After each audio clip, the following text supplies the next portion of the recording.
มาสงค่ะบ่มีพี่น้องเขาค่ะมาสงค่ะลุงแสบคู่เมืองดีอยู่เมืองเกียงใหม่โดยตัวนับโดยหมายพงโดยหมายจากรัฐค่ะก้อยกาเมื่อได้เดรัดลองหักกันค่ะรัดลองไล่หักกัน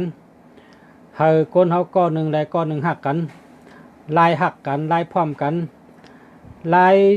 จันใจก้อนนั้นมาจูใจเฮาเนี่ยค่ะลายจันใจก็นั่นมาจูใจเฮาหนังกันหักกันเพศสังดันเขาหยาบแน่นอนวันหนังคนเมืองใต้เฮากูก็เฮาเป็นพี่น้องกันเฮาเป็นเจ้าเครือเดียวกันเฮาเป็นคนอยู่บ้านเมืองอันเดียวกันเฮาอยู่แผ่นดินอันเดียวกันเมืองใต้เฮาอยู่จอมกันมา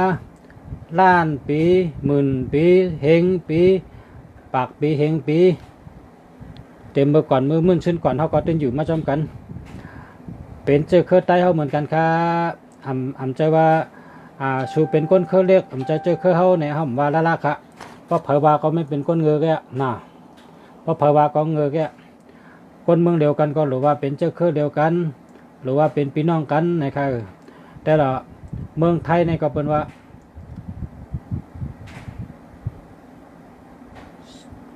กลุ่มชาติพันธุ์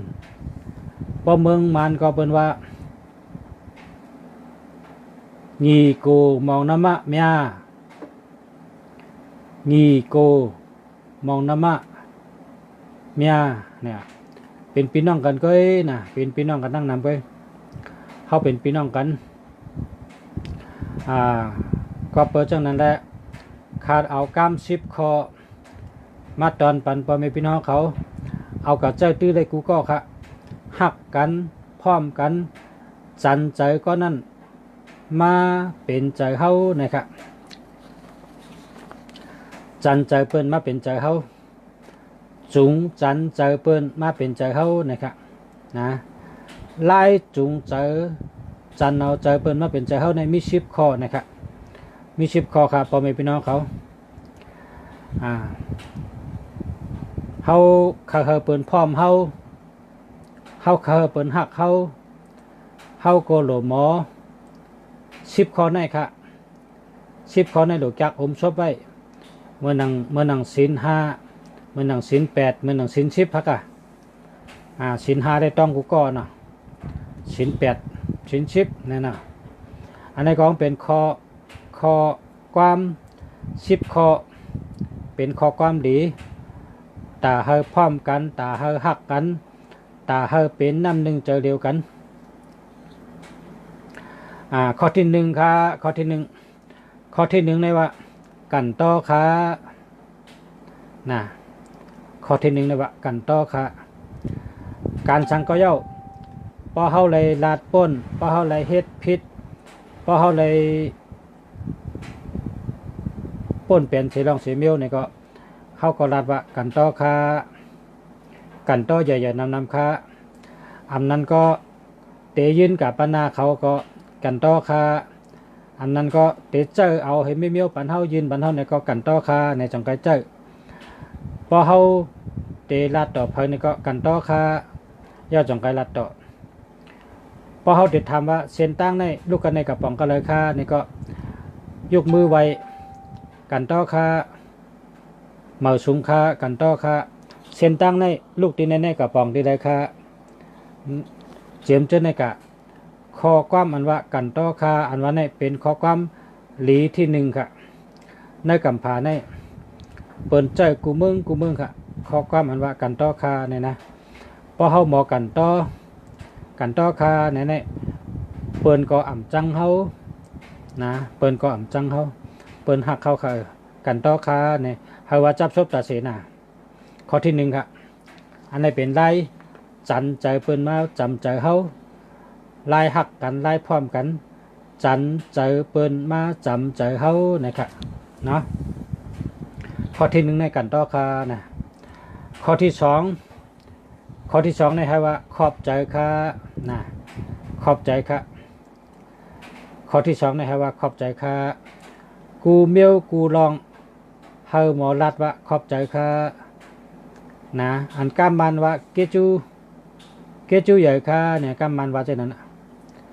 เกจูต่างค่าเกจูใหญ่ค่ากำมันไว้เกจูไปเนาะ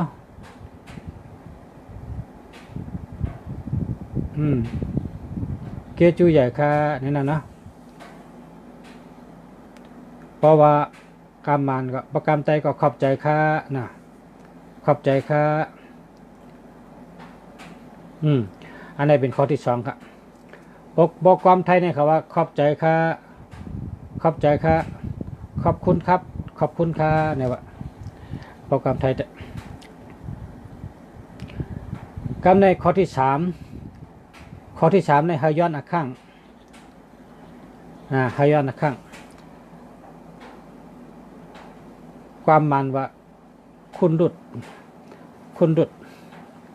วางข้างปันเนี่ยว่าความใจว่ายอดอักขังเพราะเดชสังในก็ยอดอักขังยอดอักขังค่ะเดเข้าเฮิรนบนก็ยอดอักขังค่ะเดคืนเฮิรนก็ยอดอักขังค่ะเดเฮ็ดสังในก็ยอดอักขังค่ะเพราะว่ายอดอักขังเนี่ยก็นั่งหิมเฮาก็ใจเขาก็อ่ำจังเฮานะใจเขาอ่ำจังเฮาเขาเดใจเขาเดลีต่อเฮาจันใจเปิ้นมาจำใจเฮานะครับย้อนข้างค้ากำในข้อที่4นี่ปดได้ก่อเฮาเฮ็ดสังเพราะว่าได้ก่อเฮาลาดสังเพราะคนจำใจเฮาลาดสังป้อมนั้นก็เฮากับทบคนเห็นก็ไล่อุบไล่แมนลองเฉพาะตะลาลองอุบลองลาดเป็นตั้งหูปปานไหนก็เพราะว่าเฮาหันแมนก้นอันเฮาอ่ำยามหบยามยาเฮาสำไรกับนางถ่อมมันลาดในก็เฮาก็ลาดว่า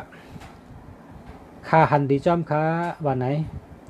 มันใครลาดทั้งก็ลาดเฮาก็ลาดต่อมันว่าคาหันดีจอมค้าหันดีที่เดียวใครลาดทั้งก็ลาดนะมันเป็นลายจันเจอเปิ้นมาจำใจเฮานะหันดีจอมค้านะพวกคนยิงก็จงเมื่อวันนั้นแน่นี่นะการกลวันนี่นะกลวันเช้ากลวันนี่ว่าจงเมื่อวันนั้นแน่เขาก็วันนั้นนะวันนั้นเนาะเนี่ยในการกลวันนี่ว่าจงวันนั้นวันนั้นว่าจึงเมื่อวานละแคมนาเนี่ยนะการกลวันในวันนั้นก็ในดึกในไร่ได้เขาเตรียมว่าหันดีจอมนะครับนะการอาสั่งสูงการมันเป็นดัดในปังกุมการมันเป็นอุบเนี่ยเขาว่าพอเขาพบก็หันดีจอมค่ะเขาหันดีจอมบอกว่าเขาในหันดีจอมอันดัดเขาเอาน้ำใจน่ะจันใจเปิ้นมาจำใจเขาเนี่ยว่าหันดีจอมการในข้อที่5ค่ะข้อที่5เนี่ยพอเขาพบกันหันกันอุบกันเนี่ยเขาก็ว่าเขาเตไปเส้นตั้งจอมกันขึ้นใหญ่เหมือสูงกว่าจอมกันเขาเต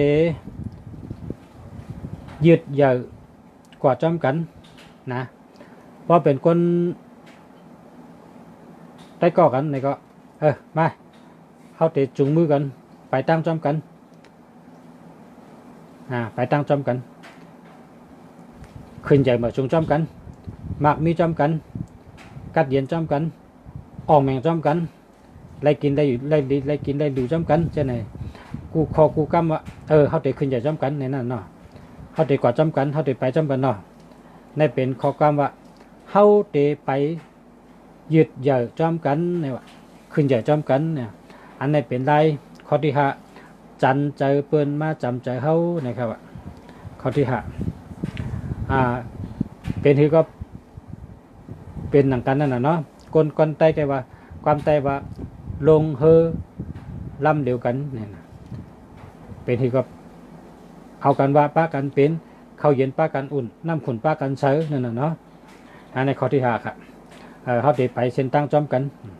มันนั่งพี่น้องปอทองปอจานไหนก็ประพบกันก็ยิบมือกันมาเขาไปตั้งเขาเดจิบเขาเดยิบมือกันมันกึมเขาเดไปเส้นตั้งจอมกันต่อถึงเยื่อไม้ในนั้นน่ะพอเป็นปอจานปอทองก็ ยิบมือเขาได้ยิบมือกันไปเส้นตั้งเขาได้ไปเส้นตั้งเดียวกันต่อถึงฮอดยังไม้เนี่ยยิบมือกันแน่นๆว่าเช่นนั้นเป็นรองจันใจเปิ้นมาจำใจเขากำในข้อที่6ครับข้อที่6เนี่ยยองอ้ามว่าข้อที่6เนี่ยให้ยองอ้ามเปิ้นยองอ้ามว่าอะโลพอเป็นคนฮอตาลาเนี่ยก็แคมแกพอเป็นคนลัดกล้ามเนี่ยก็หมอลัดแกพอเป็นคนนั้นปันตั้งหูเนี่ยก็แคมแกซับแรงไรแต่โตดีจะซับแรงไรแต่โตดีจะวันนี้อ้ามมันน่ะพออ้ามมันเนี่ยก็เขาเท่าที่ได้ใจมันน่ะอันนี้เป็นไรจันใจเปิ้นมาจำใจเขานะจันใจเปิ้นมาจำใจเขามันเป็นไรเอาใจเปิ้นเอาใจเปิ้นจอมใจเปิ้นให้มาเป็นใจเขาให้ยองอ้ามมันน่ะเฮ็ดแคมจะแคมดีจะอ้ามมันจะนั่นข้อที่7ครับเพราะข้อที่7เนี่ยว่าอะโลเจ้าในกัดแขนเต้ๆลงเนี่ยเจ้าเก่าในกัดแขนเต้เจ้าเก่าในลักแหลมเต้เจ้าเก่าในเลียดเต้เนี่ยว่าเช่นนั้นป้านาป้าตาให้ยองอ้ามมันกำในมันติจำใจเขามันติจำใจเขาลายจันใจเปิ้นมาจำใจเขานะก็เพื่อว่าพอเขายองอ้ามเขาก็ถูกใจนะเขาถูกใจเขาเมียนใจอะโลแคมแกเจ้าเก่าในเฮ็ดไรแคมแกเจ้าเก่าลัดไรแคมแกเจ้าเก่าซับแรงไรแคมแกเนี่ยลัดเตะเนี่ยมึงปีป้านาตาพระห่างผังนาตาให้ป้าจอมกว่าเราในตังดัดเท่านั้นนะเหมือนถึงว่าป้าเจอป้าคอ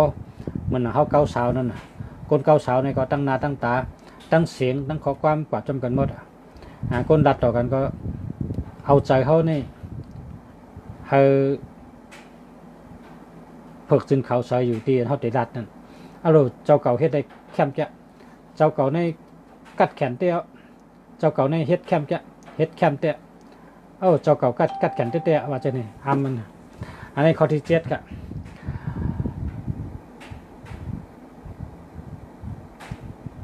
ข้อที่8ก็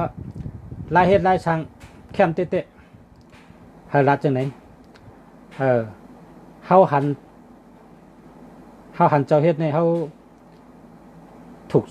ถูกใจเขาถูกใจเขาเมียนใจเขาเมียนอาเกียเขาไล่เจ้าเก่าเฮ็ดในแคมป์จะว่าเช่นนั้นไล่อันเจ้าเก่าเฮ็ดในแคมป์เตี้ยว่าเช่นนี้รัดยองอ้ามอันนี้เป็นไล่จันใจเปิ้นมาจำใจเขานะจันใจเปิ้นมาจำใจเขากำในข้อที่9ครับข้อที่9นี่พอเขามีลูกน้องพอเขามีแต่เปพอเขาเจอกับเหตุการณ์นี้เขาช่องก็ซ้ำกับพิษกันกับพิษกันกับเทงกันกับการนำเป็นนะการเป็นเขากับโม่กันรัดกล้ามแม่นกันวันนี้การในปมาหบเขารัดว่าเอาใจเขาทั้งสองก็ให้ว่าอะโลเข้าถังสุติเฮ็ดจังนั้นเข้าถังสุติเฮ็ดจังไหนให้รัดคอเนี่ยให้รัดจังแดงว่าอะโลเข้าถังสุติเฮ็ดจังนั้นเข้าถังสุติเฮ็ดจังไหนเขาสองก็เตอายเขากับทั้งสองก็เขาสองก็เตกว่าคักเจอให้เป็นคนดีขาสองก็เต็มพิษกันแทงขาสองก็เทียงกันแทงปกติมาพบเจอกับเหตุการณ์จ้อมกันก็ขากับเฮ็ดจ้อมกันขาขึ้นหักกันเขาก็ซ้ำหักเขาก็ซ้ำนับถือเขาอันนี้เป็นลายจันใจเปิ้นมาจำใจเขาข้อที่9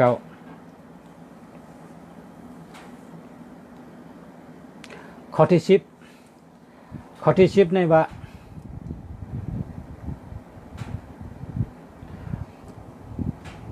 พอเฮาหบหญ้าเผอพอเฮาอุบเผอพอเฮาเตะผัดเตะยานกันเนี่ยเฮารัดกล้ามคอหนึ่งว่าเฮาปันความกติมันแก่นเฮาปันความกติมันแก่นเฮารัดกล้ามคอเนี่ยนะพอเตะผัดกันรัดว่าเฮาปันความกติมันแก่นนะพอเฮารัดว่าเฮาปันความกติมันแก่นเพราะไหนมันเตเป็นใจเฮากว่าหลายปีกว่าฮอดเมืองเลยนี่ก็มันก็เป็นใจเฮาค่ะลายจันใจเปิ้นมาจำใจเฮานะครับเป็นลายลองพร้อมโฮมเป็นลายลองหักกันจันใจเขามาจำใจเขานะจันใจคนต่างก็มาจำใจเขาค่ะก็เพราะฉะนั้นแหละพอเขาเตะหบคนพอเขาเตะหบคนเนี่ยเขาหลูห่างแหนไว้ในใจเขาเนี่ยเขาหลูมีตั้งห่างแหนไว้นะในความชิบคอเนี่ยเอาเจ้าตื้อเลยกวางขวางพอเขาขึ้นทัดฉางบนนี้เขาติดเจ้าตื้อเลยกุฏิค่ะความชิบคอลายจันใจเปิ้นมาจำใจเขาในค่ะเนาะเป็นนี่ค่ะจองปองใจเขา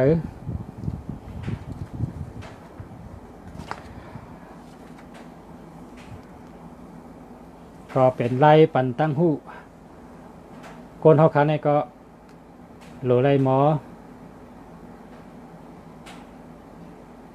มีพังหางเย็นเย่โตเย็นเย่เจอเย็นเย่ชบเย็นเย่พังหางเย็นเย่ให้มี3 เมลพอเขาเตะหลัดความในก็เขาเสียงเขาในปีแจงแรงอ่ำเทิงอ่ำไว้ให้เป็นหลัดความเหมือนหนังบางก้อนในแคมน่ะเขาขาหันเขาหลัดแคมนะ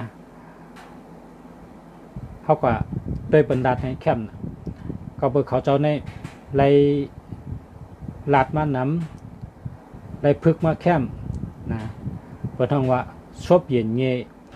หลัดหมอจ้าเสียงก็อำเลือดอำไม้เสียงกัดเย็นช่ำแจงแรงกูคอกูกำเสียงมันแจงแรงแตกแรงหรือกูคอกูโตในเป็นห้องว่าชบเย็นเย่ลองเจอเย็นเย่ได้เขาค่ะพึกไว้ในใจเขาลายพึกเขาใจเขามีลองเย็นเย่ในเขาหลุดมีสติปลายใจในการพึกตัวเก่าในตัวเจ้าเก่าเป็นคู่อันดีเลยเปิ้นขึ้นสอนตัวเจ้าเก่าขึ้นคู่สอนอันดีเลยเปิ้นเป็นตัวเจ้าเก่าหมอยาอันดีเลยเปิ้นก็เป็นตัวเจ้าเก่าเพราะเขาอันตัวเขาในเป็นอยู่ดีกินหวานในก็เสียบุญเสียมาก็เป็นตัวเขาคันนี่แหละพอเขาขึ้นเอาตัวเขาขึ้นสอนใจเขาเนี่ยเขาติดเลยเสียบุญอันดีลีที่หนึ่งในกำผาค่ะเสียบุญอันดีที่หนึ่งก็เป็นตัวเขาค่ะคู่สอนอันดีที่หนึ่งก็เป็นตัวเขาขึ้นสอนใจเขาขึ้นสอนตัวเขาอันนี้เขาความมึงในเขาห้องสติไปเจอนะครับการมึงในการมึงในเขาห้องว่าสติไปเจอนะครับสติไปเจอในพอตั้งมึงใต้เขาเด็บเปิ้นไปพอเจอกันนะเขาก็เลยยินพี่น้องเบิ้งในอุบในปางตันไข่ลองตั้งหูตั้งหันข้าก็กับนั่งทอมเขาก็ว่าสติไปเจอคำว่าสติไปเจอเป็นไล่พึกให้ใจเขาในมีสติ เฮาใจเฮานี่มีป้ายเจออันหมอไว้ตั้งหมดเสือจึนจังเกี่ยวซื้อมีเจอเกี่ยวเจอซื้อเจอมนเจอซื้ออันหมอไว้วางโตเจอนิมดีอ่ำพงอ่ำปิ้วอ่ำเลือดอ่ำไม่อ่ำจังเพออ่ำหักเพอวนลองสติปัญญานั่นเขาห้องสติไปเจอในคันนี้สติไปเจอนี่ตั้งเฮ็ดก็อยู่ที่สติไปเจอตั้งลาดอันติลาดออกนี่ก็อยู่สติไปเจอตั้งวนอันติวนออกนี่ก็อยู่ที่สติไปเจอแล้วก็เมื่อเหลียวนะครับเขาลัดไว้ว่าเมื่อเหลียวนี่ลำลองหรือเปิ้นนะเมื่อเหลียวนี่ลำลองหรือเปิ้นเมื่อเหลียวนี่เฮาค่ะมีโตมีเจออุบไล่ลาดไล่เฮ็ดไล่กว่าไล่ไปไล่อันนี้เป็นข้าวยำมีกาขันหรือเปิ้นนะครับในสติไปเจอนี่เพราะว่าวนว่าเมื่อป่นมา10 ปีป่นมา30 ปีป่นมาตั้งหลังนั่นเป็นไงนี่มันเป็นอันป่นมาแล้วค่ะพอเขาเอามาวนเนี่ยมันเหมือนอย่างเขาขึ้นตัวขึ้นวิดีโออันผ่านมานั้นเขาขึ้นก็ขึ้นตั้งหลังมันอ่ะเขาขึ้นตั้งหลังให้ตัวขึ้นกันมันเป็นห่างอันป่นกว่าแล้วค่ะพอตั้งหลังเพราะว่าตั้งนาแทง5 ปีเป็นไหนแทง10 ปีเป็นไหนแทงปากปีเป็นไหนแทง5 ปากปีเป็นไหนพอวนจังนั้นซ้ำมันเป็นเหมือนจังหนังหมอกปุ่มสุ่มเฮาก็มืดหมอกปุ่มสุ่มตันไว้ครับหมอกปุ่มสุ่มตันอันวนให้เปลี่ยนเอาก็ไปหันครับเตเป็นเต้ห้าอำเป็นเต้ห้าเนี่ยมันเหมือนจังผ้าหลังผ้าแผดผ้าหลังมังปอกในผ้าหลังแก้มจะปึงตังผ้าหลังทางพลเตตกใหญ่มันก็ใหญ่นะเพราะฉะนั้นเมื่อนาจะเป็นช้างในก็อย่าไปก้อยวนเมื่ออันป่นมาเป็นช้างยาวกว่าในก็อย่าไปวนอันเฮาโดวนอยู่โดเฮ็ดอยู่โดลาดอยู่โดคัดเจออยู่โดมีป้ายเจอบนเมเฮ็ดจอมทัดฉังจอมเฮาคึดขิงคึดยามเฮาไรตั้งหูน้ำเฮามีปิญญาน้ำเฮาไรลองลักแหลมน้ำเนี่ยมือเหลียวเนี่ยค่ะมือเหลียวเนี่ยข้าวยำตัวเหลียวเนี่ยนะอันเฮาอุบไรลาดไรเฮ็ดไรเนี่ยเฮาโหลไว้กาคันเด้อเพิ่นพอเฮามีเมเนี่ยก็เฮาโหลหมอหักเมเฮาเขาเนี่ยเมเนี่ยนะกามว่าเมอันว่านั่นคอความอันว่าเมอันว่านั่นความตายเฮาเนี่ยปองว่าเอามาเมเนเฮินเนเยครับเอามาเมเนเฮินเนเยเมเนี่ยนะเปิ้นเอามาเหมือนจังแฉมาว่ะแฉมาก็เพราะว่าเมอันว่านั่นมันมาหุงข้าวหุงพักชักโคลอยเลียงเฮ็ดการนาเฮินตาเยปันเฮากูมิวอ่ะมันแคมน่ะเหมือนหนังเฮาก็เอาแฉมากองว่ะแฉมาอันเป็นห้องแฉมาอันซ้ำเข็มนั่นจะก็การเมเฮาในกองเป็นแฉมาอันแก่หรือเปิ้นครับว่าเมเฮาในก็เปว่าพักอันเลยได้กินเอาเป็นแห้งพักอันเลยกินเอาต้องลู่พักอันเลยกินเอากินข้าวหวานพักอันเลยกินเอาฉากยืนยาวเนี่ยเมยิ่งในเขาเจนใจเฮ็ดกูวันเนี่ยปองว่าปลายวนคนยิงเนี่ยตาลุ่มลาโผตาลุ่มลาลุกเนี่ยเขาแคมนะห้องว่าเมเฮาไปอยู่ดีเขาในแคมเมเฮานาเฮิรนเขาในแคมเมเฮาเขาในให้ลีกินพักในให้กินไรนะพอเขากับปิดมาพักในสวนในก็เขามากองบันเขาก็วนเจนจ้าว่าติดแกงให้ถือให้หวานติดตัวให้ถือให้หวานติดจอให้ถือให้หวานติดยำให้ถือติดโกให้ถือติดชาให้ถือเนี่ยเขาในเขาเมอันว่านั้นเขาบอกว่าเมแห่งแคมครับนะอันนี้มีในสติป้ายใจครับเขาอะไรกันนั่งทำสติป้ายใจเนี่ยบอกว่าเมเนี่ยเป็นขั้นตอนเปิดห้องหวัง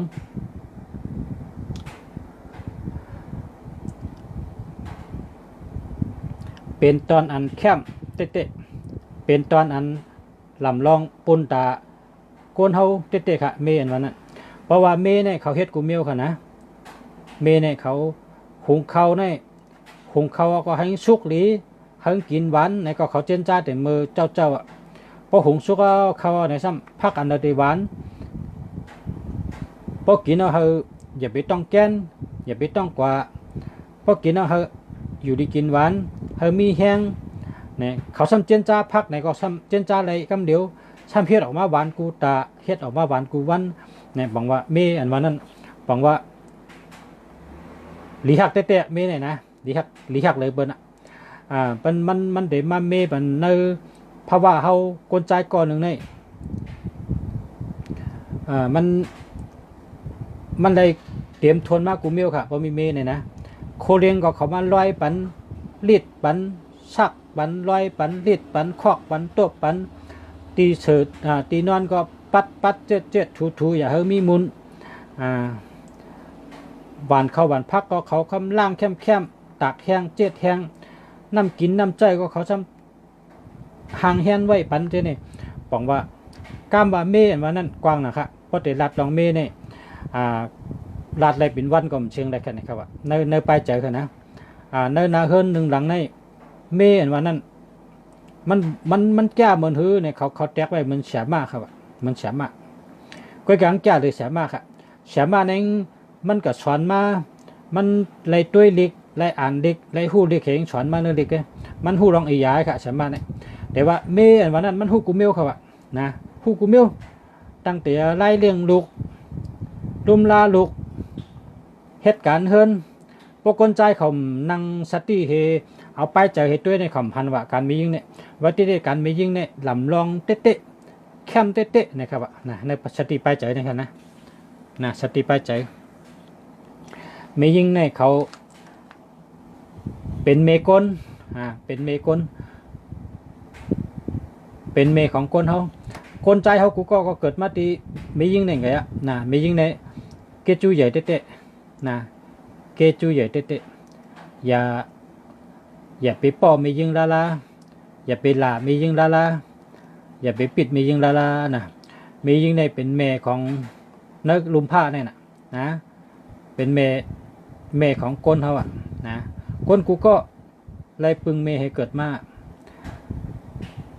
ยากรนาตีของเมเนี่ยเขาตึ้นเฮ็ดต่อเร็วครับ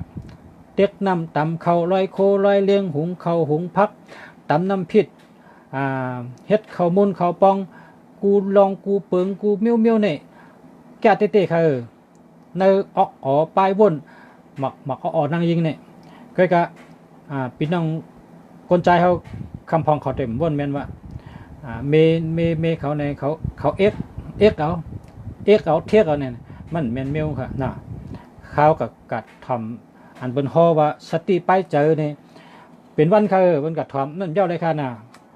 มันกว้างนะสติไปเจอเนี่ยเขาก็เลยมาต่อแต่ใครเนี่ยในสติไปเจอเนี่ยบอกว่ามีเนี่ยเขามีน้ำกัดตั้งแขนเหมือนเฉมานั่นเหมือนเฉมาเหมือนหมอยานั่งยิงแกกับหมอยานั่งยิงเนี่ยเขามีน้ำกัดอันเขาเลยเห็นมาอีอย่างไปเมย์วันนั้นทำเขาหมอกูเมียวค่ะนะเมเฮินเมเยเมเขาเมพักเมโคนุงเมตีนอนเมตีอยู่ตีเช่าเมอาหารการกินลองยำกูวันเนี่ยลูกอ่อนทำบ่ใหญ่มาเป็นหลายก้อนเลยนะกัดแขนเตะๆครับอันนี้เป็นลองสติไปใจแล้วข้อที่สองสติไปใจเนี่ยก็หลุดเลยทัดสังทักหลุดเลยทัดสังด้วยสติไปใจพอเขาหมดทัดสังขึ้นเนี่ยก็พอเขาหมดทัดสังขึ้นสติไปใจเนี่ยกวนเขากูก็เนี่ยเถิกจังเผยเสียก็ค่ะนะเถิกจังเฉยไปก็ได้หมอหักกูก็เป็นก้นตั้งหลายนี่บอกว่าเกิดมาอยู่โฮมกับผ่าอันเดียวกันเป็นตัวชัดก็เขาก็โลกจังให้เมียวนะชัดต่อชัดเขาก็มีปี้ที่ลองหักลองแป้งกันเหมือนก้นเขาเนี่ยครับในสติปัจจัยในทัดสังว่าว่าก้นว่าชัดนะลองปี้ที่ตั้งหักตั้งแป้งในเหมือนกันกูเมียวครับเหมือนหนังเมาแล้วสาวหักกันเหมือนหนังชัดตัวเมและตัวปอหักกันอุบกันเก้ากัน เย้ากันหยอกกันเรียนกันเขาก็มีตั้งเกี่ยวซื้อเหมือนก้นเฮาหนังเก่านะก้อยกะเขาในดีหรือก้นเฮาเขาเฮ็ดเพต่อผู้ใดค่ะเขาหากินเขาเฮ็ดก่อกันเขาสืบเพจื้อเพคือเขาเลี้ยงดูลุ่มล่าจอยกันกะจอมหนังนาตีเขามีค่ะชัดเจนเนี่ยก้อยกะก้นเฮาซ้ำกินเนื้อเขาขนาดเนาะก้นเนี่ยกะกินเนื้อเขาสัตว์บางตัวเนี่ยก้นนั่นกินซ้ำกับปอมไม่ปอมตอกเขาที่อยู่มีเขาซ้ำได้ไปกว่าหาที่อยู่บางตัวก็ไปตัวบ่ตายก็เขาก็ทุกข้างก็ค่ะสัตว์เนี่ยเป็นในสติไปเจออันในลองทัดสั่งสติไปเจอพอเขาหมอไว้เจอเขาเต็มจังเผอพอเขาหมอไว้เจอเหมือนน้ำใสกุฏิพอเขาหมอไว้เจอน้ำใสเหมือนน้ำใสกูก็น้ำใสใจหลีก้อยกะสติไปใจข้อที่2เนี่ยเขาว่าเฮาฮู้จักตัวเก่าลีๆนะครับว่าเฮาฮู้จักตัวเก่าลีๆเฮาต้วยขึ้นตัวเก่าเนี่ยต้วยกูเมียวย้อนสังแลเก่าเฮ็ดไหนย้อนสังแลเฮาเฮ็ดไหนย้อนสังแลเป็นจังไหนกอบเปอร์สังแลเป็นจังไหนกอบอีสังแลเฮ็ดจังไหนกอบลองสังกอบอีสังกอบเปอร์สังต้วยขึ้นตัวเก่าต้วยทั้งวันทั้งคืนทัดสังขึ้นตัวเก่าพอขึ้นฮู้จักตัวเก่าลีๆเจ้าเก่าในมีอาการจังหือยามเฮ็ดเมือกเฮ็ดเรื่องจังหือยามเฮ็ดดีจังหือเฮ็ดดีนำกะหืออันที่เฮ็ดให้ทำนำกะหืออันเฮ็ดเมือกทำกะหืออันเฮ็ดดีทำกะหือเนี่ยในมีสติไปใจตอน2นะครับให้ฮู้จักตัวเก่านะครับข้อที่2เนี่ยโลไลฮู้จักตัวเก่าโลไลฮู้จักตัวเก่าเตะฮู้แจงๆแดงๆแล้วก็เฮาเงื่องเวลองสุกยุงนะเฮาหมอเงื่องเวลองสุกยุงลองสุกยุงตั้งใจก็อย่าไปให้มีลองสุกยุงตีอยู่ตีเช่าก็อย่าไปให้มีในเฮาหมอเงื่องเวข้อที่3เนี่ยเฮาหมอทิ้งเจอทิ้งโตเฮาเป็นคนหมอเกี่ยวหมอเปียวหมอเสื้อหมอยุ่มหมอโคนะครับเขาทิ้งตัวทิ้งใจมดเสือเหมือนหนังน้ำเสือจึนจังเสือดีนะข้อที่4ตีไรแห้งใจได้ให้มีกูก็ตีไรแห้งใจเหมือนหนังพอเขามีใจก็ดีนะพอเขามีใจก็ดี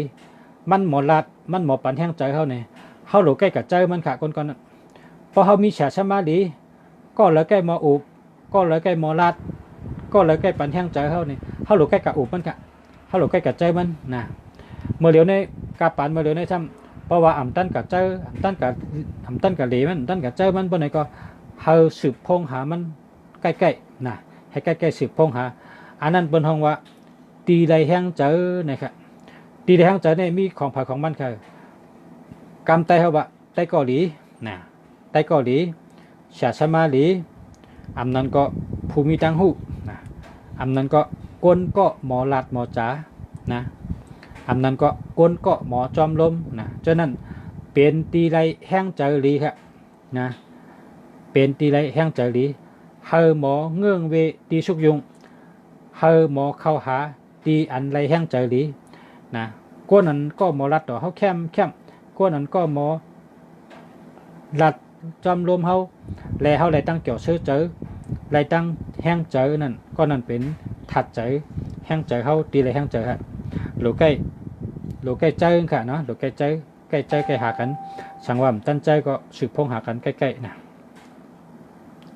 ก้อยกะเพราะว่าคาในใต้ก็มีฉลาก็มีก้นอันหมอเจอแห้งก้นอันหมอปันแห้งใจก็มีก้นอันป่องใจในข้าก็มีเพราะข้ากะอุบเพอได้คำไข่อุบข้าคำจังกะอุบเพอคำมิตีไรแห้งใจข้าเพราะว่าจังไหนซ้ำอันนี้เขาซื้อปั๊บลิกไว้นำค่ะเขาซื้อปั๊บลิกกองไว้นำเพราะเขาตันเมื่อไรเขาอ่านดิกเพราะว่าเขาอ่านปั๊บลิกในแห้งใจเขาแต่ไรในดิกค่ะในปั๊บลิกนะเขาซื้อปั๊บลิกไว้นำกาเปลี่ยนปั๊บลิกในซื้อไว้กูเมียวกองไว้ที่เขาอยู่ พอเฮามีขิงเมื่อไรเฮาต้วยลิกอ่ะพอเฮาต้วยลิกเนี่ยเฮาเตะไรแห้งเจอถัดเจอเนี่ยเฮาเตะไรเนื้อปับดิกนั่นค่ะอันนี้เป็นสติไปเจอค่ะเนาะมาชมค่ะเมื่อในลัดสองลองนะลัดสองลองที่หนึ่ง